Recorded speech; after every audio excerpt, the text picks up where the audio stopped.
Welcome.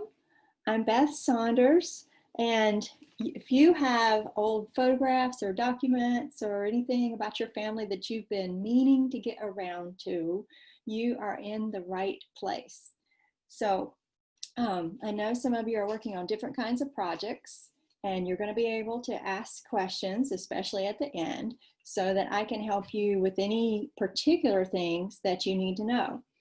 So I was the daughter of a photographer, professional photographer, so I've always loved pictures.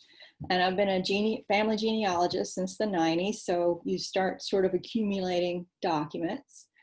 I've been a creative memories advisor since late 2003, and they taught us a lot about photo preservation, how to store them, handle them, and make them last as long as possible, and then how to share them with people. I've taught classes on photo preservation at the High Point Library, Randolph County Library, some genealogical and other events, and people have seemed to enjoy this in person. This is my first time doing it virtually on Zoom, so I appreciate you being here, and I hope technology cooperates and everything goes smoothly. And I've been an archives assistant since 2011, so I get to handle all these wonderful documents of church history that go back to the 1600s and help preserve them, which is a really fun job to do. But that doesn't mean I have it all together. So I have inherited a lot of projects plus my own. So with my dad being a photographer, you can imagine all the pictures I've inherited. Plus, I got some that belonged to my grandparents and great-grandparents because they stored their parents' things in their house. And then when one of their children passed away, the generations of things were all in their house. And so some of that came to me, which is wonderful and a big responsibility. And sometimes you get a little behind, and that's okay. And then also I had a couple of aunts and uncles that didn't have children, and I inherited their pictures. So, and that's one of the examples that I'm going to show you today. What you're going to learn is how to narrow down the overwhelm, because I know a lot of people say, I want to do all my family history and I'm overwhelmed. I don't know where to start. So we're going to narrow that down so that you can come out of this with an action plan of what to do, hopefully be motivated to work on this and actually finish a heritage album. You're going to learn what to do with different kinds of photos and documents. And again, anything I don't get to today, you're welcome to ask in the questions. You're going to find out where to find archival supplies so that you can do something nice to, if they're 100 years old and they've made it to you, you kind of want to help them make it to the next 100 years. So, are you ready? Ready to get started? Okay. I'm going to show as an example that I inherited this wonderful little archives from an aunt and an uncle that didn't have children. And I'm really honored to have it. But when you look at it, it's quite a variety, right? You've got 20th century pictures. You've got some pretty old pictures. You've got newspaper articles and even a few letters. So I love to make albums. There are different things you can do with your documents, but I love to make albums, and I'm going to show you something finished at the end. This is something I'm starting, and so that, maybe your project looks something like this, but I'm going to show you an example of something I finished too, so you can see how it gets from one state to another. Okay. What kinds of photos and mementos do y'all have? Feel free to write that in the chat there. Do you have like 19th century cabinet cards, or do you have these sort of modern, maybe 1970s kinds of things, snapshots? What do y'all have? Feel free to share. One thing I want to tell you is that instead of saying I'm going to do my entire family, the best thing you can do is pick a project, like this one couple. Pick a person or a couple or a box that you have, an envelope. Actually, these came in these 2 manila envelopes here. So that's the project I'm working on next. And that's not quite so overwhelming. I know that I can do this. And then if you have a calendar, go ahead and pick a date to work on your album. You might want to get with a friend. You might want to come to one of my workshops, but go ahead and if you want to, if you printed out the handout that I sent you to go with this webinar, there's a place right here to write down the date. When are you going to do it? Maybe July. And then the next thing you're going to do, you're going to think about what you're going to do. You've narrowed it down and you're going to order supplies. And I'll talk about some places you can get those later, and I'll have a special offer for you for being here. And so you can get ready with your supplies when you've picked your date. The next thing you're going to do is scan or photograph any thick items. I meant to have a picture for you today, and I'm sorry, I forgot to put it in the computer. But does anybody have those big portraits that have the round glass on the front of them? So those obviously aren't going to fit in an album, but you're going to want to actually photograph those. Some documents you'll scan, but those big, pardon my cat, sorry, those big photographs that have the round glass on them, don't try to take the pictures out. Just lay them flat on the floor in natural light and stand over them and take a straight picture. That is the best way to copy those kinds of portraits. Now, if they're hanging on a wall and you've got natural light and they're about the same height as you, or you can stand on a step stool, then you can take a straight picture against the wall. So that'll work too. Newspaper articles. Newspapers are made of the worst possible paper, and you can see how this is really deteriorating. So the best thing to do is to copy these on acid-free paper.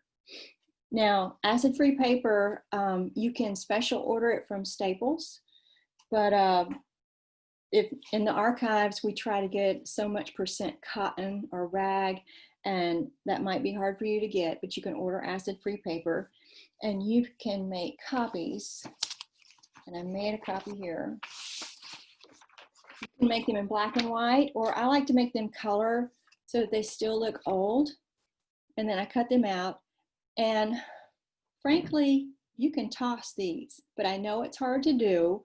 So you can just store them back in the envelope if you want to, or you can give them to somebody else in the family, pass them on. It's wonderful information. This is a picture of my aunt when she was young, but it is not going to last. It is already just sort of falling apart. So copy those.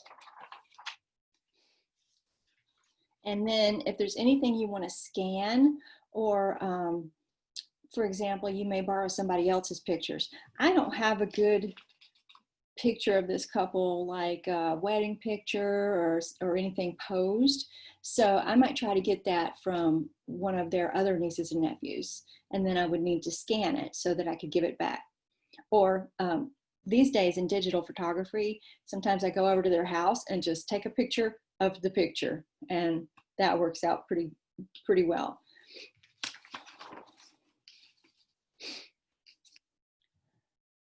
After you've done that preparation, you're gonna plan out your album. This is another way to help with the overwhelm. All you need is a sheet of notebook paper. Just sort of number it from like 1 to 16, 1 to 20 something for how many pages you're gonna have. And again, look at the handout that I've got. When you don't know where to start, sometimes you're tempted to just summarize and maybe stick an obituary in the front. but I wouldn't do that. That's not a really happy thing to do in the front of an album.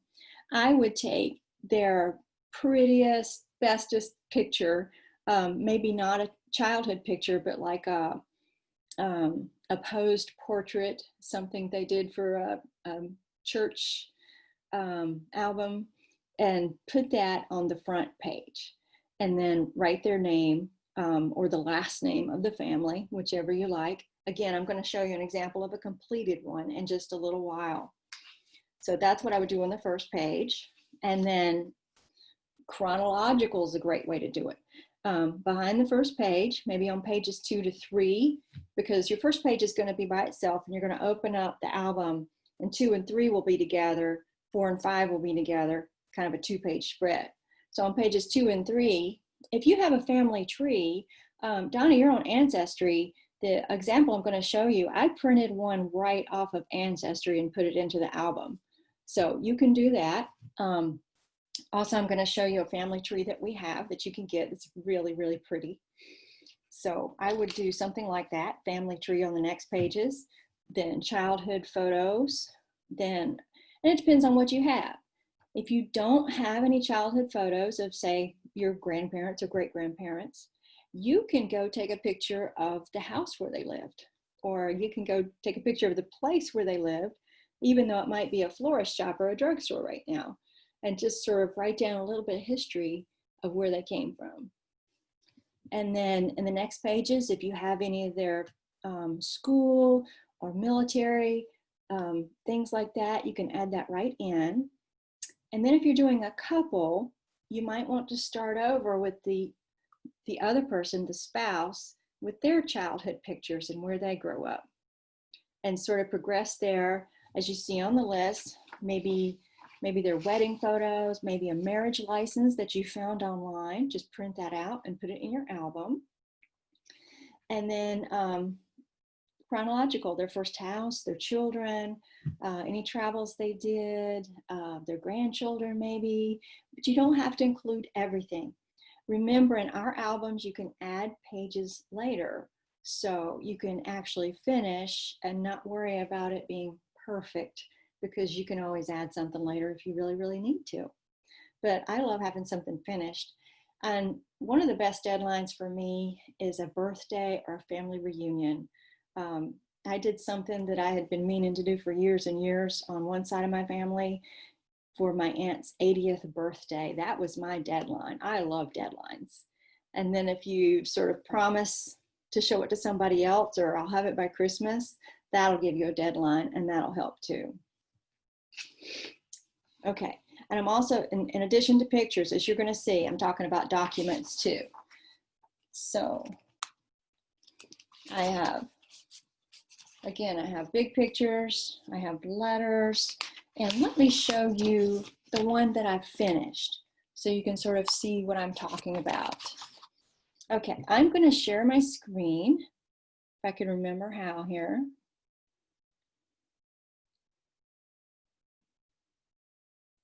And I'm going to show you how I got this collection. This is how it came to me in a big tin box. You see that? It was some 3-dimensional stuff, like passports and a cigarette case. It was some envelopes with letters and military documents. And there were a few pictures.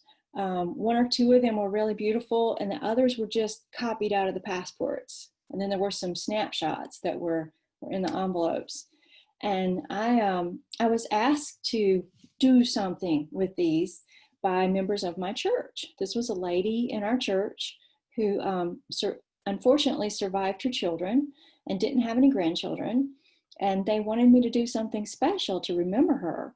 And I really, you know, we love doing things about our families, our parents and our grandparents, but I also have a heart for some of these people that maybe single aunts and uncles, or people that don't have children, that maybe need somebody to do something special for them.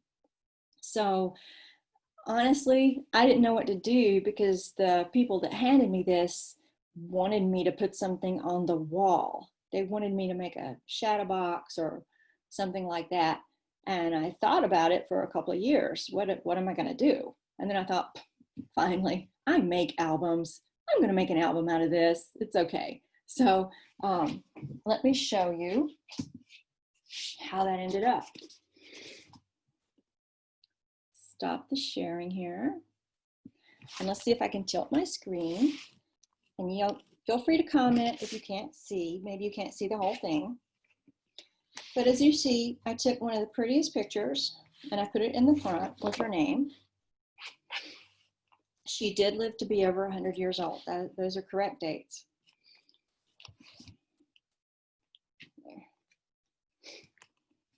And then Donna, I just printed that right off of Ancestry. And I took a pencil and wrote a few things in, added some snapshots. I made it very simple.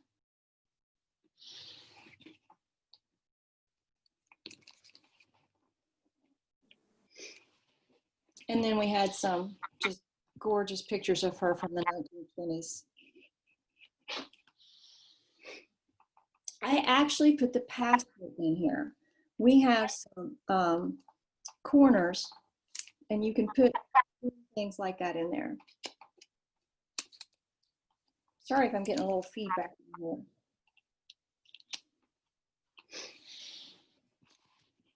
I actually, I had some documents, and this I downloaded off of Ancestry. You can see it in color. Can you hear me okay? Yes. Great, thanks. I'm going to mute you, okay? Because there's some feedback. Okay. I thought that might be me. I wasn't sure.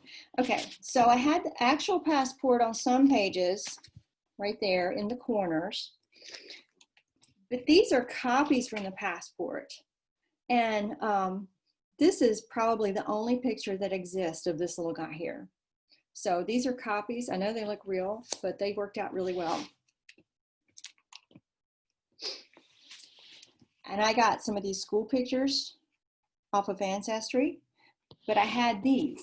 They were part of the collection that was given to me. And these were snapshots from a road trip. This is a copy of a news article.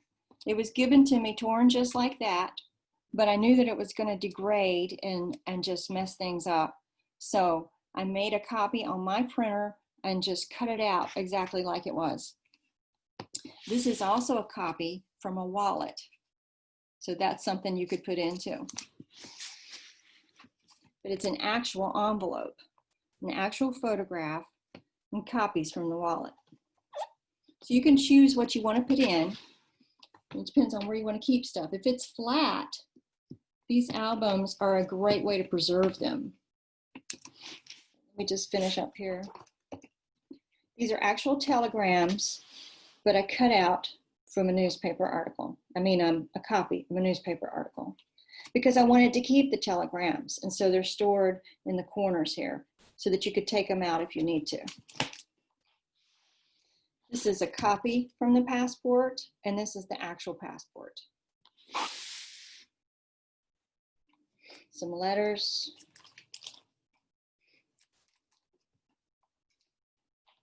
And then in the back, I did an obituary and some journaling.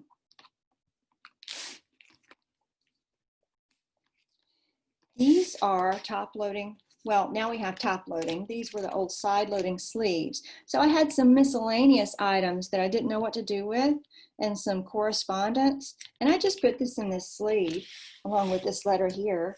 And you can decide to do something with them later. I'm going to do that with some of my uncle's things. There are some snapshots of people that I don't know. So I'm just going to put them in those sleeves, and then maybe somebody will identify them later. And then some of the people that I don't know, let me show you this picture. He was a ham radio operator. So some of the people I don't know, there's things in the pictures that tell me that he's they are his radio buddies. And so I'm going to kind of put them together, even if I don't know their names.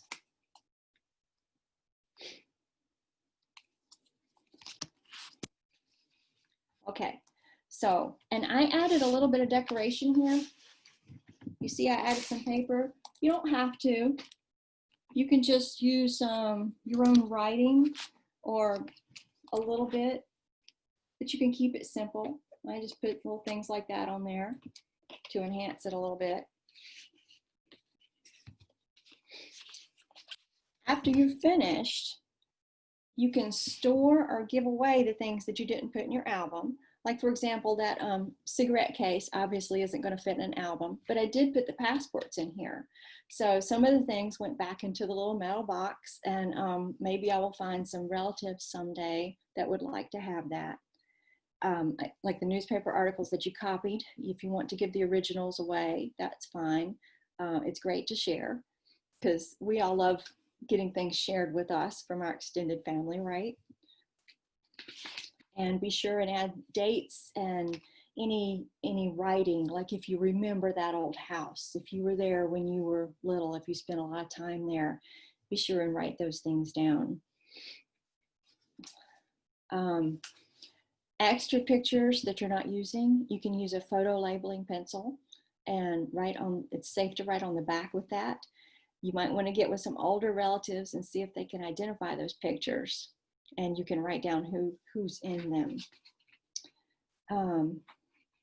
Just a quick note, I was talking about the pictures on the wall, like the framed pictures. Make sure they're not in the sun. Wherever you store pictures, they like to be where we like to be. So they don't want to be in a hot attic or a damp basement. They're not going to stay in good shape that way. I know there were some kept in the attic at my mom's house, sadly, and you can still see the pictures, but they are so curled and dry that you wouldn't want to, if you flatten them, they may crack. So a really dry environment is almost as bad as a really wet environment. And the pictures you don't want in the sun. I have mine on a sort of a north wall. They get a lot of reflected light, but at no time during the day, from sunrise to sunset, does the sun shine directly on those pictures. Because if it does, then they're going to fade and they're not going to last that long. And original documents, I think I will probably do a separate video later on documents that you don't want to put in your scrapbook, but you want to preserve. Like I have a bunch of old deeds, like 19th century deeds that are sort of the legal paper, the very long folded up paper. You can store them in archival files and folders. That's what we do in archives and libraries. And I'm going to give you, there's a link in that handout where you can find things like this. Everybody okay so far? Great. Okay. Let's see. Oh, by the way, those documents that I was just talking about and showing you one of those file boxes, you want to take anything metal off of them. So paper clips, I've seen some in the archives. They get really bad over the years, but that's the metal ones. If you have the vinyl covered ones, those are still pretty good to use because they're not going to leave rust on your documents. And, you know, it's kind of like rust sickles on the Titanic. It can get kind of bad. And then staples, that depends. Staples are going to get bad, but if they're hard to get out and your papers are fragile, then you might want to leave them. Sort of weigh what's going to be best for your documents.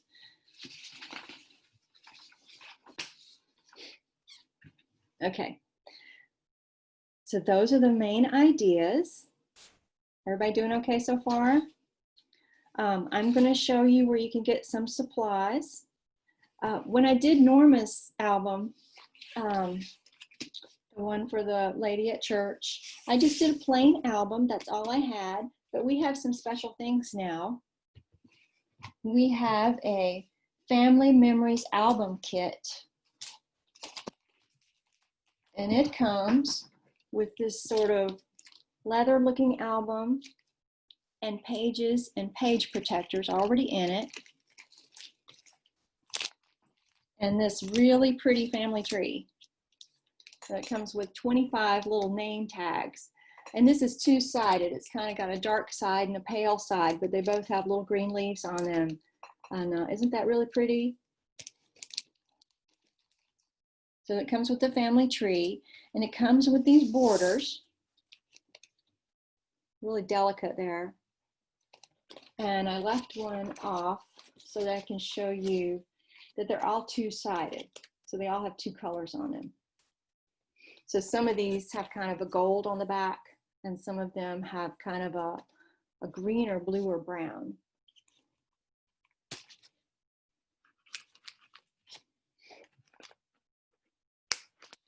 The family kit also comes with these craft corners. They spell craft with the K because that's just kind of the thing now, right? So photo corners for when you have old pictures that you might want to take out and scan later and you don't want to adhere them directly onto a page. And then for those delicate borders in that tree, there's repositionable tape runner. Repositionable is really cool because not only can you put something on a page and then change your mind and move it, it gets more permanent as time goes on. But it's made up of these little dots so that you can go right over delicate things like this and like these tree leaves. You can go right over the back of this, and if it leaves any dots outside of the element, you can just rub them off like eraser stuff. So this works really, really great. And then the kit comes with a little instruction booklet, and it's just got some basic advice about collecting things from your family, and then sort of a plan here of how you're going to plan your album. But again, I think you should just get a piece of notebook paper and start planning your album so you'll know what you need to get together for that date that you set to, yes, Deborah, you can get the family tree only.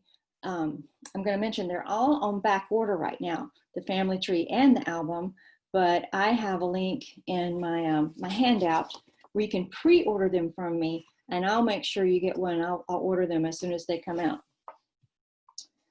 There are also, for people that aren't into this sort of scrapbooking thing, there are also albums that are pretty but are already done for you. Does that sound good? And they're not expensive. It's not like hiring me to do it. I've done stuff like that before, but this is just like,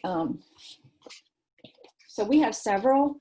This particular one, this is the last version of the family memories, but it has sold out, but I do have this one in stock. And this is called a Fast to Fab. And I'm just going to show you really quick. Basically, that means the pages are already decorated for you. This has music on it. And you just stick pictures right on it. This has film. I'm not doing every page. Piano keys. And there are no boxes. So you can put 8 by 10 pictures. Let me show you an example here. You can put any size pictures on them because there are no boxes that you have to fit. This looks like kind of newspaper in the background. And there's another one called Ever After that I don't have to show you. And that is also on the last chance list. And then there's one called Genuine that is not. That one's going to be around for a little while.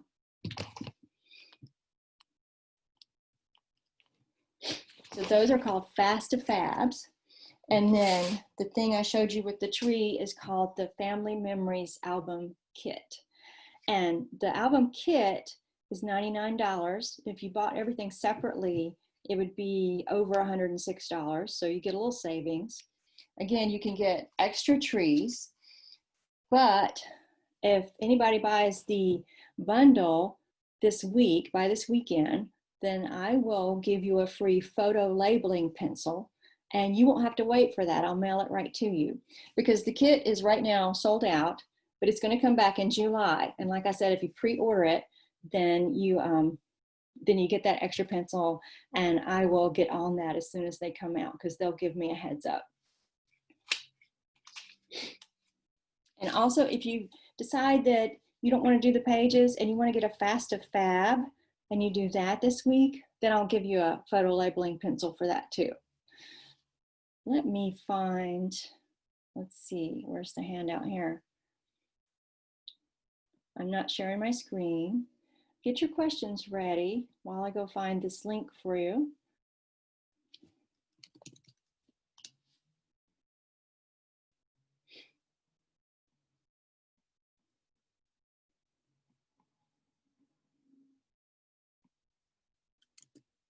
Okay. Here's the link to pre-order the kit. And then here's the link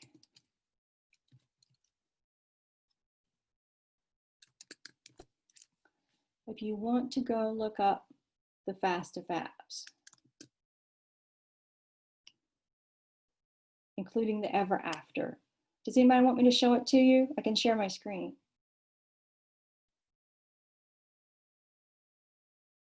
Okay. All right. So there's the hints and tips and tricks and the where you can get supplies. Other supplies, and I put that on the back of your handout. So I sell the scrapbooking items. I sell the albums, and they are acid-free and buffered. I want to explain what buffered means. When you go to the Staples or something and you get acid-free paper, and then you put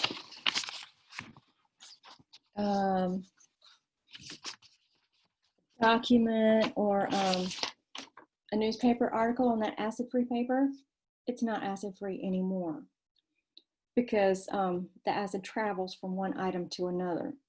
But if it's buffered, that means that it's been treated so that the acid from, say, a newspaper article won't affect a picture that you put on the same page.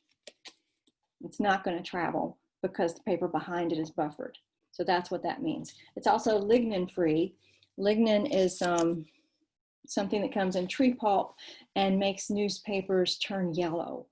So it doesn't have that, that element of tree glue or whatever in it. So it's not going to turn things, unless they're already this color, it's not going to turn things this color. So all of our things are photo safe that way. But some other things you might need, well, as far as our things, there's top-loading pocket pages, there's memorabilia pockets, and then there's some pretty papers that go with this. If you like vintage things, I put some things in the handout, like we have a new trains and planes, and they have a vintagey look to them. But as far as the boxes I was talking about, we get those at the archives. We order those from Hollinger Metal Edge, and I've got a link in there. Again, I think I'll do a separate video about those really old documents that you don't want to put into an album, that you just want to put into a nice safe file somewhere and use them for your genealogy. And then also Hollinger Metal Edge is where I would go if you want to store negatives, some other things that don't go into albums. If you want to store those large format negatives or, you know, original marriage licenses, big things like that.